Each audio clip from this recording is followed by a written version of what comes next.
este computador. Recording in progress. Yes, let's Está a go. lavar. Está a lavar, credo, está a gravar. Onde é que eu meti os meus dedos? Farinha, eu deixei os meus dedos no escritório. Bem, mas como sou eu a moderar, ninguém vai me apanhar de surpresa. Não quero perceber Ai, eu, caramba, não tem aqui o. Não te É verdade, lembras? saiu hoje o Reserva do. Aquela imagem amarelinha. Espera, já vejo. Também não sei se saiu no Eu diário. não vi, não. Eu vi o diário, mas não reparei nisso. Espera. Mas tu tens o e-mail que mandaste ao Ricardo, que puseste no grupo do Sim, WhatsApp. é verdade, também é Está lá verdade. tudo. Mas eu não tenho os outros meus dedos, mas olha, seja o que o Nosso Senhor Deus quiser. Inventa. A gente ajuda. A gente ajuda uns aos outros. Onde é que estás mesmo? Estão aqui. Bem, quando vocês quiserem começar, digam. Podes começar. Começa Ok. com vocês. Faz favor que eu estou distraída. Ok. Boa tarde, bem-vindos ao Primeira Mão desta semana. Passaram-se os dias de Santo António, falta o São João e o São Pedro. Estamos no mês dos Santos Populares e das marchas e da alegria, dos martelinhos e dos balões. Balões de São João, esperemos que não aqueles de separar na estrada, que se conduzirem não bebam. Estamos no Primeira Mão, cada dedo, cada tema, cada debate, na companhia da Liliana Rodrigues e do Francisco Gomes. Cá estou, Sara Madalena, e vamos começar pelos senhores, porque não? Francisco, o que te traz esta semana o teu indicador? Olha, Sara, muito boa tarde, Sara, boa tarde, Liliana, boa tarde, senhores ouvintes. O meu indicador vai para a sondagem que é publicada exatamente hoje pelo Diário de Notícias, uma sondagem realizada pelo Diário de Notícias e pela Aximage, relativamente às intenções de votos para as eleições regionais, que, ao que tudo indica, terão lugar dia 24 de setembro. Os resultados serão debatidos amplamente ao longo dos próximos dias, sem dúvida, pelos principais intervenientes partidários, pela sociedade civil. Em modo sumário, até porque o nosso tempo é limitado, eu destacaria aqui só 4 pontos muito rápidos. Primeiro, para a subida, para os resultados amplamente positivos do PSD, que, de acordo com as sondagens, e tendo sempre como referência os números de 2019, o PSD ganha 1,7 pontos percentuais, o PSD, a coligação PSD-CDS, peço desculpa, ganha 1,7 pontos percentuais, 4 deputados, e a JBP, que quase que duplica a sua amostragem de 5,5% para 10,1% e que ganha mais 3 deputados.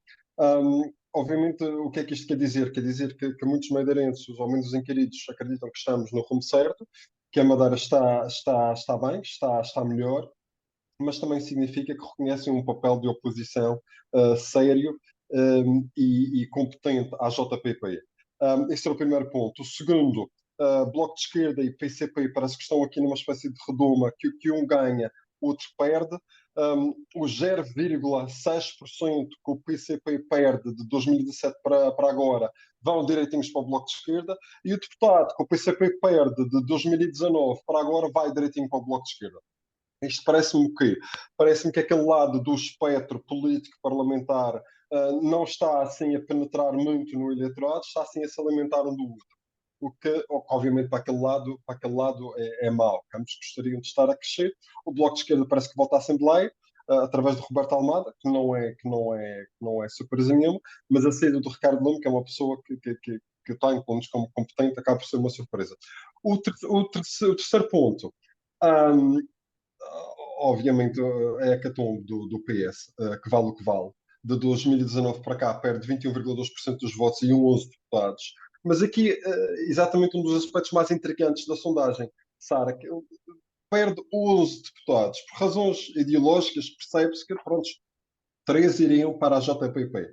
Restam 8, não é? Talvez um mais um para o PAN, restam 7. Mas o que é que aconteceu aos outros 7? Acho difícil o eleitorado do PS de repente flutuar em massa para o PSD. Por isso, isto é um dos aspectos da sondagem que me deixa mais intrigado. Talvez os nossos ouvintes saibam o que fazer com isso. Olha, E por fim, Desculpa, continua. por fim, o último ponto que eu ia realçar é porque houve também outra sondagem realizada não há muito tempo, a assinalar a grande não é assim tão grande, mas é significativa, disparidade entre os resultados desta sondagem e da outra sondagem. A amostra cá é maior, por cerca de 200 inquiridos, mas as percentagens são grandes. Estamos a falar de uma diferença no PSD-CDS, por exemplo, de 12,6%, uma percentagem para outra. No PS, uma diferença de 7,2%. Na JPP, uma diferença de 4,1%, o que deixa, de facto, a pulga para trás da orelha. Não quer dizer que uma esteja certa, a outra esteja errada, quer dizer que as sondagens valem o que valem. E mais do que especulação, talvez convenha aqui uma análise cuidada, que certamente outras pessoas saberão fazer também. Francisco, o que eu tenho a dizer também sobre esta sondagem do Diário de Notícias e tentando justificar, não é que tenha a justificação, é só uma opinião, essa hecatombe de número de deputados do PS e para onde é que eles foram, a sondagem da coligação Somos Madeira, Simos Madeira, com 28 deputados, antes tinha tido 23, esses deputados, esses votos que dão esses deputados a mais agora à coligação, provavelmente nas anteriores, foram não para o PS, mas para o cabeça de lista que nós sabemos tinha carisma e tinha, ou pelo menos tinha um sorriso bonito, que cativou votos que agora provavelmente voltam à origem, ou seja, ao PSD, à coligação. Essa é a minha opinião, mas as sondagens, como disseste, valem o que valem, a amostra vale o que vale, a situação geográfica de quem responde vale o que vale e por aí vai. Obrigada pelo teu indicador e passaria se calhar para o meu. Ontem, dia 14 de junho, foi o Dia Mundial do Dador de Sangue. De facto, ainda sou do tempo em que na televisão e na rádio o hospital apelava à dádiva de um determinado tipo de sangue porque algum doente precisava. E lá ia, a saber de pessoas que iam à noite, altas horas da noite, dar aquele tipo de sangue. Entretanto, democratizou-se ainda bem e massificou-se a dádiva de sangue. Até em carrinhas, em átrios de universidades, em espaços públicos e tudo mais. E ainda bem que assim é, os dadores de sangue têm alguns benefícios, nomeadamente acho que têm isenção de taxas moderadoras, não tenho bem a certeza das benesses que têm e confesso também não as vi antes de vir para cá, meia culpa. Mas o meu indicador até nem ia para a dádiva de sangue em si, que naturalmente que é um ato de civismo, quase uma obrigação cívica, mais do que um dever, mas para outra coisa que é uma experiência própria que eu tenho e que é o reverso da medalha, porque nem tudo são rosas sem espinhos. Há muitos anos eu fui me inscrever como dadora de medula óssea, de medula. Não me deram nenhum cartão, eu sei que me inscrevi, eu sei que dei a sangue para fazer a amostra, mas nunca mais soube de nada. Portanto, se sou dadora ou não sou, não sei. Eu inscrevi-me. Mas não é por aí. No mesmo dia que fui fazer a colheita para ser dadora de medula, eu disse que queria dar sangue. Eu nunca dei sangue na minha vida. Isto já tem muitos anos, já deve ter mais de 10 anos. Eu tinha sido operada a apendicite há menos de 6, 8 meses, por aí.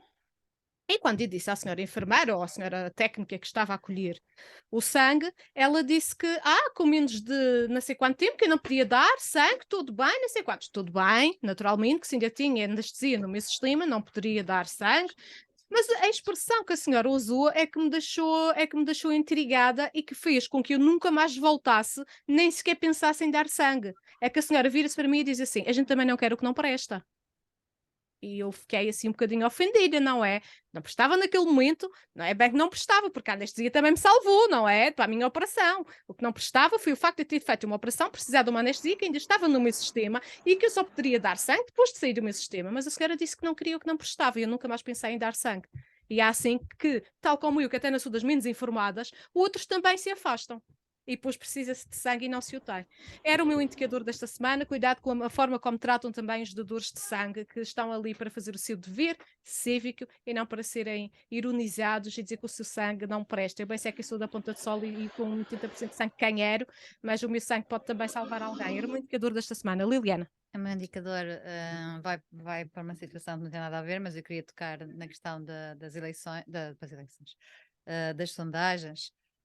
Que tocou o Francisco, de facto o PS não tem bons dados, não é, em relação a esta sondagem, mas também não me parece que isso seja o fim do mundo. Acima de tudo, o que é preciso é combater um partido único, uma forma de governar única, e penso que aí o PS poderá ainda recuperar algum eleitorado. Naturalmente que tivemos uma figura que foi muito carismática nas eleições anteriores. Há novos protagonistas, é mesmo assim a vida política. O Francisco está-se a rir como um desalmado. faz parte da vida política, ele continua a se rir, mas ainda é possível, creio eu, o PS Madeira recuperar algum eleitorado. E portanto, isso faz, obviamente, com a inclusão de todos os militantes, faz com a capacidade de diálogo, mesmo com aqueles que não são militantes, portanto, e é preciso sair da sua zona de conforto. Liliana, mas convém falar com as pessoas antes de dizerem que vão falar com elas e que até já falaram e que elas também vão falar, porque depois eles vão para o diário e dizem, mas eu não vou fazer parte de nada porque falaram comigo, mas não falaram que era para eu falar, que eles tinham falado que eu tinha falado. Eu estou a falar de um senhor tal Rubaneiras, que disse que ia falar, mas depois não ia falar. Esse aí Que ia foi um falar, mal, mas que ia falar, sim, diz que mas eu penso que isso aí foi um mal entendido e as pessoas depois resolvem entre elas tem que essas. estar faladora, senão Sim, ninguém se entende. acha que não vale a pena ir para os jornais que nem sei Liliana, percepção. Bom, o meu indicador, portanto, o meu indicador, mas só para dizer que acho que a sondagem tem muito valor, porque acho que as sondagens devem ser de facto levadas a sério. e trabalhadas no sentido de revertê-las se assim o quiser. Podem dizer que não são verdades absolutas, mas a verdade é que toda a gente olha para elas com preocupação e com satisfação, em alguns casos. O meu indicador vai para a morte de Berlusconi. Não, uma figura incontornável da política europeia, eu diria da política mundial, conhecido pelos seus escândalos, não é? Tanto financeiros como escândalos sexuais. Berlusconi é conhecido em todo o lado por toda a gente. Deixa o seu partido órfão, não é? A Força Itália, e começa-se já a adivinhar, e é assim que é essa indicação que quer dar. Começa-se já a desenhar uma grande guerra pelo poder do partido Força Itália, que não é assim tão pequeno quanto parece, mas que tem a força desse nome que foi Berlusconi. Não é de facto um político que eu aprecio do ponto de vista ideológico, nem sequer do ponto de vista daquilo que ele representa como pessoa, Berlusconi, porque representa o pior, não é? Na minha perspectiva, que se pode, que se pode ter, precisamente, na vida pública. Portanto, os escândalos sexuais, a sua relação perigosa com os média. Aliás, ele era o dono dos média, portanto, que é uma coisa interessante para quem é político. E de facto o desdém que ele tinha, não é, pelos parceiros. Em contrapartida, Berlusconi pôs sempre Itália, não é, pelo menos na perspectiva dele, põe a Itália sempre à frente. Portanto, Berlusconi morre, deixa um partido órfão e deixa muito mais do que isso, deixa uma série de escândalos, não é, que marcou de forma, da pior forma possível a classe política italiana. Bem, Liliana, eu vou-te fazer uma pergunta muito importante, pode ditar o futuro deste programa. Em que botão é que tu vieste aqui mexer? E fui mexendo num botão aí, porque estava muito alto os auscultadores. Pois, e depois eu deixei de ouvir o Francisco. E Mas depois não- andei aqui a mexer nos botões e descobri o botão e já voltei a ouvir o Francisco. mas depois do Francisco fala, Dinarte, dizia olá. Olá, minha querida. Menino, ouço bem o menino. Francisco. É Ok. porque estava muito alto. E se ela está muito alto Uhum. para mim, está muito alto para os senhores ouvintes. Uhum. Tu não metas o nariz e o dedo, não é chamada. Eu carrego isto aqui e desligo o programa, está bem? Não Onde carregues é? no botão que é o holocausto, que é o apocalipse now, meu Deus. Continuando contigo, Liliana, tu É. esta semana tens o anular voltado para uma escola em específico, não é? Sim, o meu anelar vai para a escola hoteleira, portanto ele foi regionalizado, a escola hoteleira. Que sempre me fez muita confusão o estado em que vivia aquela instituição. Não sei se há culpados, não há, não me interessa perceber. Aliás, interessa-nos também perceber, porque houve milhares de euros que foram injetados naquela escola e, portanto, devíamos saber o que é que aconteceu. Diz Francisco, não vê? Milhões. Sim, de euros. E, portanto, o que nós sabemos agora é que ela passa novamente para a alçada pública. Mas não sem um pagamento de indenização a calhar. São as regras de quem faz estes contratos, não é? Ou seja, foi nosso. Nós cedemos. Recebemos no meio da graça, mas temos que pagar para receber no meio da graça. Ainda mais desgraçado. É Agora, giro, é giro. o que é importante é de facto haver um projeto para a escola hoteleira, quer dizer, uma região que vive turismo e que tem uma escola que anda a braços há anos com estes problemas. E depois com os escândalos que houve à volta da escola hoteleira, particularmente nos últimos tempos, com os estudantes africanos. De facto, isto não abona muito a favor da instituição. E essa instituição que no nosso caso foi uma fonte, foi parceira de governos de outros países, nomeadamente governos africanos, e que infelizmente vê-se constantemente envolta em problemas que considero muito graves, nomeadamente problemas financeiros, mas acima de tudo, problemas de falta de estratégia. Portanto, o que é que se quer para a escola hoteleira? Também seria interessante perceber qual é o projeto que o governo tem, e com certeza isso, espero eu, já está pensado. Que o projeto que existe da escola hoteleira, por exemplo, com a Universidade da Madeira, perdão, que tem cursos de turismo já a funcionar. Portanto, eu gostava de perceber muita coisa sobre a escola hoteleira. Não basta dizer que queremos trazê-la novamente para a alçada pública, é preciso bem mais que isso. Dizer que se trata de uma medida oportuna, adequada ao desenvolvimento e estou a citar, do desenvolvimento do sistema do ensino regional, não me diz absolutamente nada.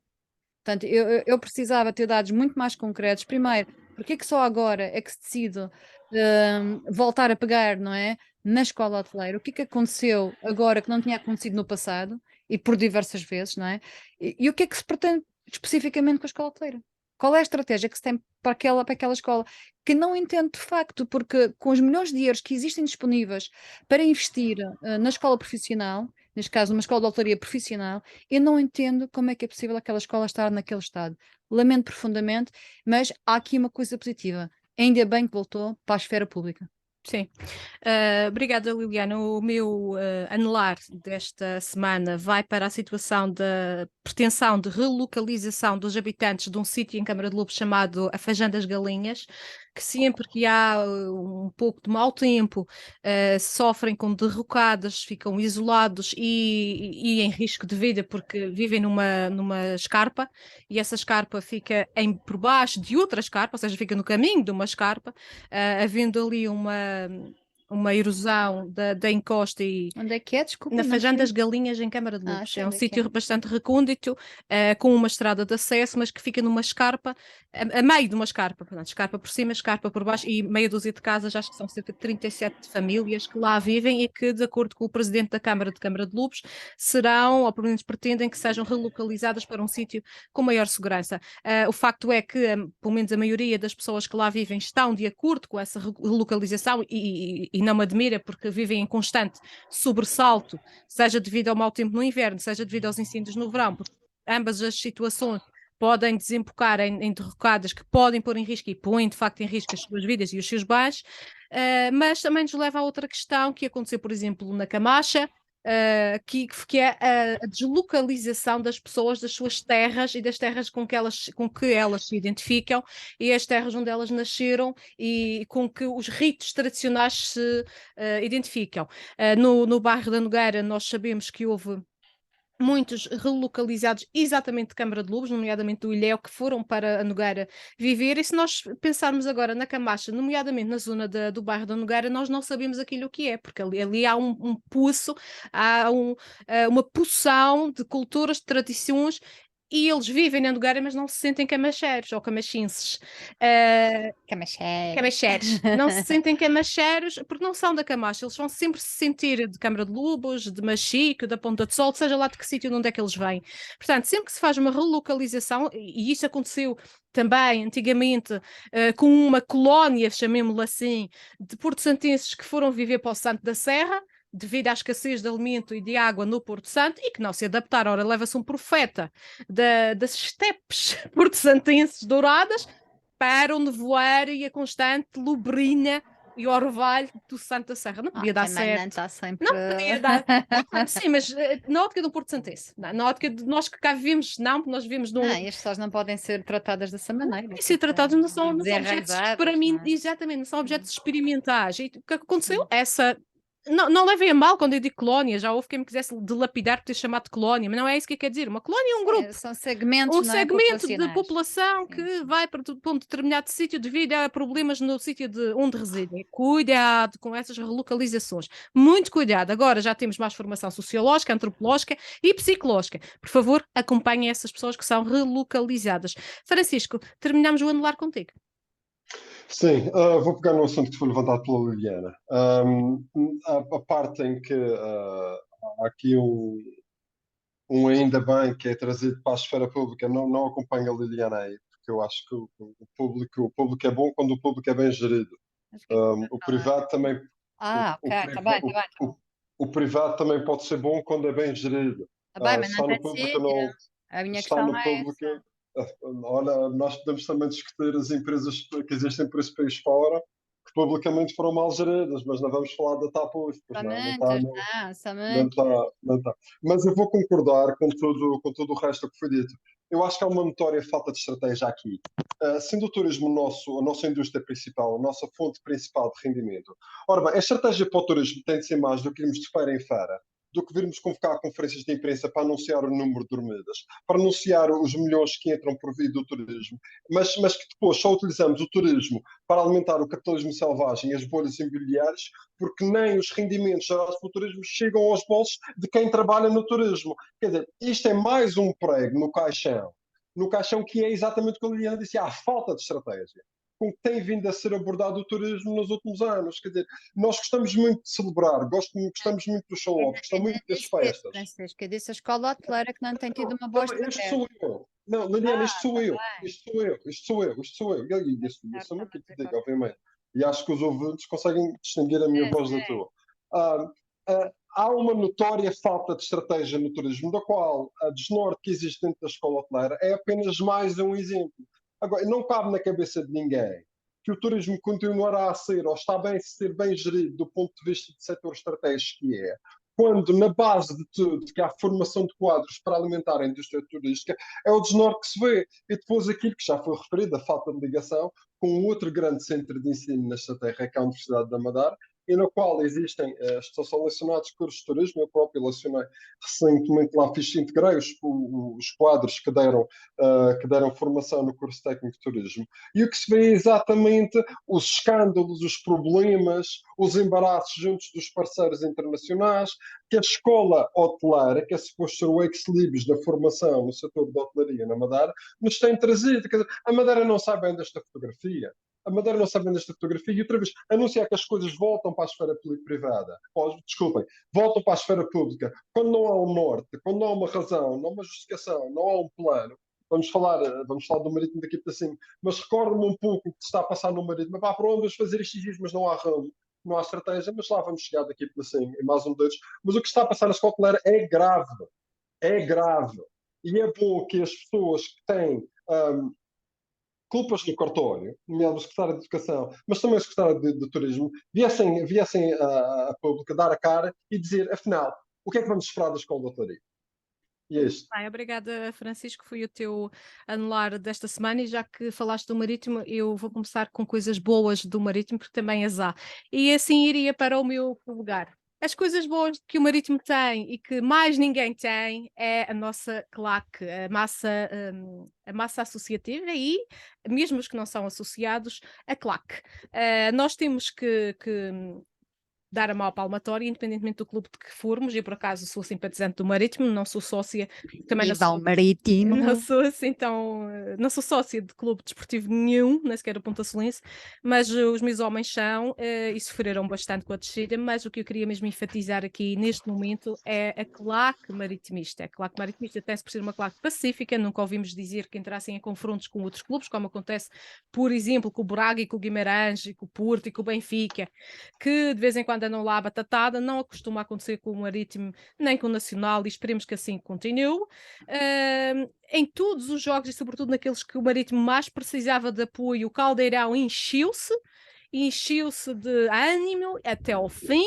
Claro que no fim fica-se em silêncio, chora-se, mas não se abandona e nem se critica e nem se agride e nem se danifica bens públicos ou privados na rua, como acontece muitas vezes, e acontecia, por exemplo, à volta do Estádio da Luz e à volta do Estádio de Alvalade. Eu própria cheguei a assistir a carros a serem danificados só porque sim, só porque se perdeu um jogo, só porque se desceu de divisão. É verdade, foi um dia triste para o desporto madeirense a descida do Marítimo 38 anos depois, mas a massa associativa e a torcida, vamos dizer assim, está de parabéns. E pelo menos aí sim o Marítimo tem que dar graças, porque tem uma claque, um apoio incondicional que mais nenhuma equipa que o tenha visto consegue ter, a não ser a seleção nacional. E mesmo assim Não sei. Era o meu polegar desta semana, um polegar para cima, é um polegar, o positivo no meio do negativo. Francisco, o teu polegar esta semana? Olha, o meu polegar, eu, tu acabaste de falar no teu polegar, não foi, minha Sim, querida? sim. Ok, está bem. É que eu ia pedir fazer uma sugestão, mas é uma sugestão má, porque o meu mindinho é um maritmo e eu ia entrar, mas se eu entro por aí, assim vais nortear o programa todo. Ok, o polegar. O polegar, obviamente, é para baixo. E vai para quê? Para o aumento das taxas de juros do BCE, que hoje, coincidentemente hoje, vai aumentar as taxas de juros para 25 pontos. Ora bem, isto eu já não tenho, porque foi um tema que eu abordei recorrentemente neste programa, já há muitos meses para esta parte, abordei eu e todos nós, não fui eu em especial, abordámos as subidas das taxas de juros do BCE. Continua a transparecer a noção de que, ok, percebo que se quer lutar contra a inflação, mas parece-me um Banco Central Europeu desligado do que está a passar a nível das populações, ou menos das populações de certos países. Nós já temos tantas pessoas com a corda à volta do pescoço. Anteontem sai uma sondagem, ou melhor, um estudo, a nível nacional, em que quase 50% dos portugueses têm receios de perder a casa. E isto foi antes do aumento. E agora estamos a apertar a forca ainda um pouquinho mais. Isto é um arraso para as condições de vida. Centenas de milhares de famílias que têm créditos de habitação, que têm empréstimos, estão a tentar lutar por vida, já estão na ponta do poço, já estão na ponta do pulso, e isto é literalmente o Banco Central Europeu ver e empurrar as pessoas.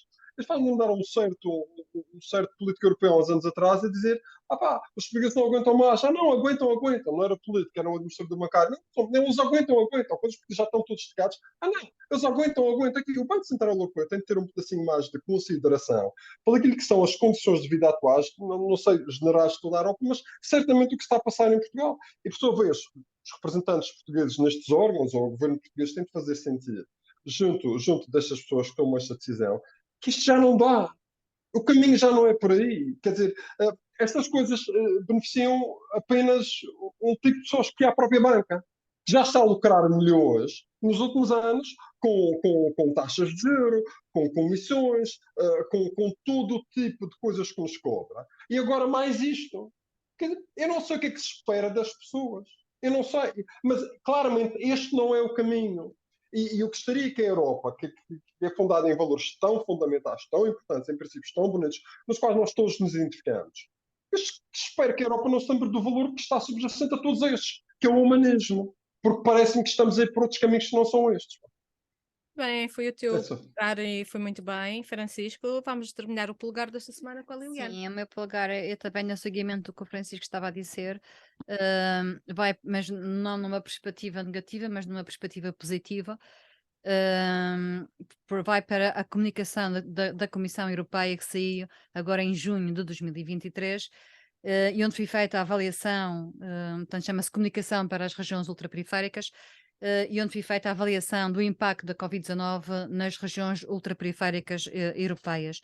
E, portanto, de uma série de prioridades que foram definidas, e sei que já não temos muito tempo, por isso vou ser muito telegráfica a falar de algumas medidas que parecem-me importantes, mas já tínhamos, não é? O POSEI, mas agora ele tem uma abrangência maior, ele passa a compensações através do POSEI para a agricultura, para a pesca, para os transportes, que era uma coisa que já é reivindicada há bastante tempo, para a energia e também outros sectores. Uma das áreas que há uma grande afirmação nesta comunicação da Comissão Europeia, e quando digo comunicação, entendo uma coisa: a comunicação é o produto de trabalhos feitos entre o Parlamento, a Comissão e o Conselho Europeu, ou seja, já foram aprovados estas estratégias de ação, e estamos a falar de milhares e milhões de euros. O que é interessante é que e também vem no seguimento aqui que estávamos a falar, da importância destas regiões terem um desenvolvimento de turismo que seja sustentável, portanto, políticas sustentáveis para o turismo das regiões ultraperiféricas. Outra das áreas que vai haver uma grande aposta, e já começou a haver já agora em 2016, é a digitalização, infraestruturas para a digitalização, e a importância da conectividade nestas regiões. Portanto, são boas notícias que nos chegam agora em junho da Comissão Europeia. Os valores, naturalmente, porque normalmente crescem mais um bocadinho, tem sido essa a tendência. E, portanto, era dar, de facto, esta boa notícia. Francisco, onde é que tu estás? Ele já Já está ali. aquilo foi alguma Desapareceste queda, momentaneamente. sim. Já que há pouco querias enverdar pelo Mindinho, envereda então e fala lá o que tu tens a dizer sobre o campeão das ilhas. Ah, Exatamente, olha. E começar exatamente por separar aquilo que tu também já separaste no início, o Marítimo Instituição, gestão do futebol profissional, isto que é o alvo da apreciação, e tudo o resto, Marítimo Clube, Marítimo Modalidades, Marítimo Colégio, Marítimo Claque, que isso é tudo, Marítimo Associados, que são, a maior parte deles, gente fantástica, separar isto. Isto é uma apreciação da gestão do futebol profissional. Para começar primeiro, porque isto surpreende quem não tem acompanhado a realidade do Marítimo nos últimos anos. Eu não sendo maritimista, sou nacionalista, confesso, mas sou também madeirense e tenho orgulho nas equipas da Madeira. Um desinvestimento crónico no jogador madeirense. Então, para que é que tem a formação? E o timing infeliz das coisas. O Marítimo deixa, no dia a seguir, um clube estrangeiro aciona a opção por um jogador do Marítimo para lá ficar. Quer dizer, não servia para o Marítimo. Nós apostamos em trazer contentores de jogadores de todas as nacionalidades. Parece que temos um fetiche dos brasileiros para cá. Depois chegam cá, não se adaptam, vê-se que não têm qualidade, mas nós andamos aqui, alguém está a ganhar com estas competições todas. Por isso, um espelho disso, ponto 1. Um espelho também de um estilo de gestão que pode não ser mais o adequado. Pode não ser o adequado. O futebol mudou. Foi Fontes claramente foi um grande presidente, nada a dizer sobre o homem que é, sobre a pessoa que é, sobre o gestor que é. Mas é assim, o peixinho pode se apaixonar com pássaro, mas onde é que vão viver? Não dá. E quando não dá, não dá. Talvez o estilo de gestão de Rui Fontes possa não ser mais o adequado para o Marítimo Clube do século XXI. Porque há características diferentes. O jogo mudou, as exigências são diferentes. E Rui Fontes, tendo sido um bom presidente, pode não ser um presidente que o Marítimo necessita agora. E por fim, com isso me calo, só duas dúvidas. Porquê que um clube precisa tanto de dinheiro, anda a rejeitar investidores estrangeiros como o Marítimo já rejeitou? E segundo, um, as coisas más podem ser boas quando aprendemos com os erros. E pelo que eu tenho visto muito aí, de sócios maritimistas, de fãs maritimistas e até de alguns dirigentes maritimistas, parece que a próxima época está tudo ok se a gente for ganhar 2 jogos a Nacional. Pá, era bom que a gente acabasse com estas coisas. É preciso aprender com os erros. A Madeira é mais forte que o Nacional e o Marítimo estão bem. Agora, já não chega para o Nacional uma época boa se vencer o Marítimo e já não chega para o Marítimo uma época boa se vencer o Nacional. Era bom que a gente se deixasse deste tipo de tribalismos e nós começássemos a pensar em grande. Porque quando não pensamos em grande, acontece o que aconteceu. Dois feudos, um chamado Marítimo, um chamado Nacional. Neste momento envergonham o desporto da Madeira. E tu sabes também que nessa direção podes encontrar elementos que antes eram críticos, aficionados da antiga direção, que iam para, nomeadamente, os órgãos de comunicação social escritos e orais, dizer cobras e lagartos da outra direção, que atenção, não estou a defender, estou só a constatar um facto, e que mal o Marítimo desceu, mal o Marítimo desceu pelo alçapão, desapareceram, até Exato. desativaram as suas redes sociais, porque é assim, e conforme eu escrevi num comentário no Facebook, para mim essa definição desse comportamento está no dicionário, nomeadamente na letra C, de covardia. E nós não precisamos de covardes a gerir as nossas maiores instituições. Começa logo por aí. Foi o teu mindinho e foi muito bem, Liliana, o teu. Olha, a mim tanto me dá quem quer mandar no Marítimo. Eu quero que o Marítimo volte para a primeira dezembro. E seja, e o marido Sei. é profissional também, todos os dois. Sei, mas eu sou do Marítimo, sou sócio do Marítimo e, portanto, tenho muito respeito por todos os clubes, o Nacional, o União, o Andronha, eles todos, mas eu sou sócio de 2 clubes, um em Marítimo e outro é a de Machique, também é um grande clube. E, portanto, eu quero mesmo é que as pessoas se entendam e que o Marítimo volte à primeira divisão, que é onde merece estar. O meu. Estamos no qual? No Mindinho. Mindinho. O meu Mindinho vai para uma coisa que se calhar tu conheces melhor que eu, que são os julgamentos por droga. Eu vi no outro dia que os casos de drogas chegados a tribunal aumentaram o dobro em 2023. Portanto, em 2022 tivemos 12 processos de tráfico que entraram no Tribunal Judicial da Comarca da Madeira em apenas 5 meses. Nos mesmos 5 meses, mês de 2023, estamos a falar de 23 processos. Portanto, das duas, uma. Quer dizer, eu acho que não tem que ser das duas soma, mas a verdade é que Das duas, três. a verdade é que ou há muito mais droga a ser traficada nesta terra e, portanto, estamos a apanhar mais traficantes, ou os tribunais estão a funcionar melhor, não é? Ou a justiça está a É a funcionar primeira melhor. hipótese. Eu, não- eu não sei. O que eu sei é que de 12 para 23 em 5 meses, em anos diferentes, a diferença é abismal. E, portanto, eu gostava de perceber bem o que é que está a acontecer por detrás, tanto, porque isto não basta vir dizer que aumentaram, eu quero saber porquê que aumentaram, se foi a justiça que está a funcionar melhor, se não é a justiça, então é porque há mais droga.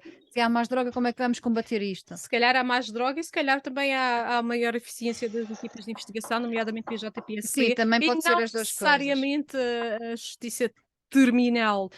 A propósito. Eu acho que tu disseste PSD em vez de seres PSP. É a Polícia de Segurança Pública e a Sim, Polícia PSP, Judiciária. exatamente. Nessa sequência do que tu disseste, houve uma discussão bizarra no Cancel entre dois toxicodependentes em que um rega o outro com gasolina e enfim.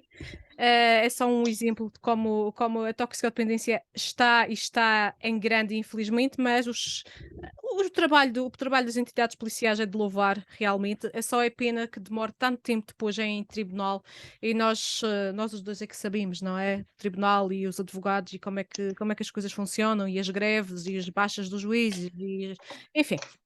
Só esperemos que continue assim, continue a subir. É bom Sim, sinal. O o facto de ser.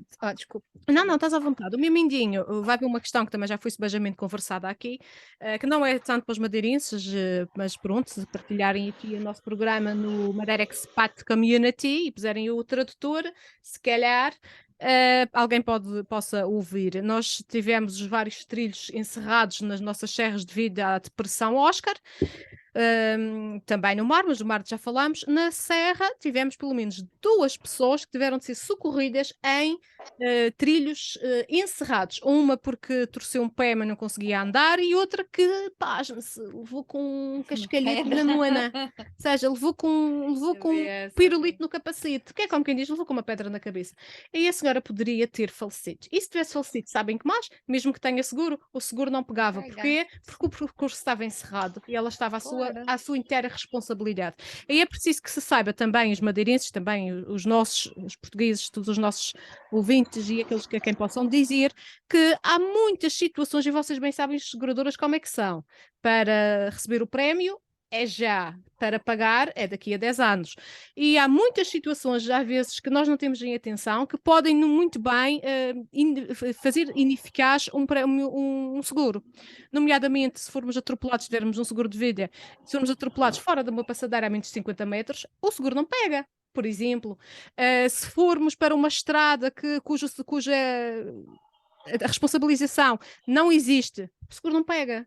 Se conduzirmos embriagados ou com mais de 0,5 gramas de álcool por litro de sangue, o seguro, e tivermos um acidente, o seguro não pega. Portanto, tenham cuidado com o que fazem, tenham cuidado com a vossa saúde, com a vossa integridade física e mental, e também, quando fizerem seguros, ao menos aproveitem-nos e não deem de mão beijada a razão às ditas seguradoras. Era o mindinho desta semana. Nós passaríamos agora para o meio, porque nós já demos o indicador, o mindinho, o anular, o polegar, e agora iríamos depois para o meio. E para não ser eu sempre a falar e não continuar a ouvirem a minha voz ponta-solense, Liana, qual é o teu meio desta semana? Sim, é o meu dedo meio de forma muito telegráfica, porque também já temos estamos em cima do tempo. Vai para um determinado sindicato, tem todo o direito a fazer as greves que quiser, tem todo o direito a convocar as greves que quiser, mas que, portanto, neste caso, um sindicato de professores, que deu o pior exemplo possível, com cartazes altamente. Mau gosto mesmo. Não, é muito mais que mau gosto, de É. apelo à violência, de apelo ao racismo, portanto, cartazes do piorio. E que em nada dignificam a classe docente. Dizem que a maior parte das pessoas não tem nada a ver com aquilo. Mas também deixa que te diga muito rapidamente que isso também é parecido ao que fizeram com o Nuno Melo, quando fizeram uma caricatura dele a afundar refugiados. Foi tão de mau gosto como isto e não se falou tanto. O teu meio, Francisco, qual é? Olha, são a sondagem do Expresso, que sai também, um estudo de opinião sobre o estado do país, muito telegraficamente. Os portugueses confiam em quem? Na polícia, nas Forças Armadas e no Presidente da República, Marcelo Rebelo de Sousa. Não confiam nos partidos, não confiam no governo, não confiam na Igreja, querem mais participação na política, querem mais referendos e no topo das preocupações, a carga fiscal, 91% não gostam, desaprovam, 87% muito preocupados com a corrupção neste país, 78% muito preocupados com a criminalidade, 88% elegem a habitação como o topo das suas prioridades, segundo apenas para os 90% que dizem que a riqueza está mal distribuída, mas acima de tudo o que é que revela? 42% dos salários dos portugueses vão para impostos. Quase metade daquilo que ganhamos fica no Estado. E a pergunta que o Chute faz, e que eu atrevo-me a repetir, e será que o Estado está a usar quase essa metade do salário que nos leva? Os ouvintes lá saberão. Ele está a usar, vai saber em que. O meu polegar vai para o Serviço de Saúde. O Serviço de Saúde em geral, na Madeira especificamente, mas em Portugal em geral, somos humanos, tratem-nos como tal. Eu, a semana passada, elogiei com motivos o Centro de Saúde do Bom Jesus. Não posso elogiar hoje outras instituições de saúde, nomeadamente privadas, que quando recebem pacientes perguntam o que é que está cá a fazer e o paciente tem uma infecção que pode lhe tirar a vida. Se não querem ser médicos, não lhes vistam a bata. Se não querem ser agricultores, não peguem na enxada. Se não querem ser Hipócrates, não façam o juramento de Hipócrates. Era o meu meio desta semana muito, muito sintético. Liliana, a tua carícia, o teu abraço, a tua chapada. O meu abraço vai para um evento que começa hoje, já começou aliás e que vai ter sábado, chama-se Portugal Mais, traz os imigrantes portugueses ao Funchal, aqueles que mais deram do ponto de vista da imigração, que deram muito, não é, à região, ao país, mas também às regiões que os acolheram. Organizado pelo Jornal Europeu Bom Dia, são muito bem-vindos à Madeira. Muito bem-vindos à Madeira. Francisco, o teu abraço, carícia. Olha, não é o último, mas pode ser o penúltimo, não sabemos, programa antes das próximas eleições. Não, nós temos sempre dado o nosso melhor, na certeza que ainda às vezes fomos mais eficazes nesse propósito do que outros. Um agradecimento aos ouvintes que não desistiram de nós, mesmo quando nós pudéssemos estar mais cansados ou menos motivados. Certamente temos aqui sempre todo o prazer em dar o melhor da nossa opinião para vocês. Não te despeças ainda, Francisco, ou queres dizer alguma coisa que a gente não saiba? Não foi o Ricardo que nos informou. Sim, isso logo falaremos, não deixe os nossos ouvintes na expectativa. Até porque eles estão ansiosos por nos ouvir na semana que vem outra vez. Calma, estou a perceber a tua afirmação agora. Não, de maneira nenhuma, fica já esclarecido. Nem 2, nem 3, nem 4, nem 10, nem 25. Está bem. Está respondido? Está bem. Vai-se lá ver. Tu sabes que, de acordo com a sondagem do Expresso, a população portuguesa não acredita na Igreja, não acredita nos políticos, não acredita que tu não és o Marcelo Rebelo de Sousa, por isso... Mas eu não estou a falar com políticos. Estou a falar como amigo e acho que a minha palavra ainda basta. Olha, vocês vão tomar café. Como amiga desta esta pergunta, que vem na sequência do que tu disseste há pouco. Tu disseste, estão preocupados com as dormidas na região autónoma da Madeira, a propósito dos turistas. Rapaz, e aqueles que fazem diretas nas discotecas também conta como dormidas? Estão que eu deixava no ar. Muito bom, Beijinhos Sara. a todos e até para a semana. Beijinhos. Tchau. Até a próxima. Beijinhos, tchau, tchau.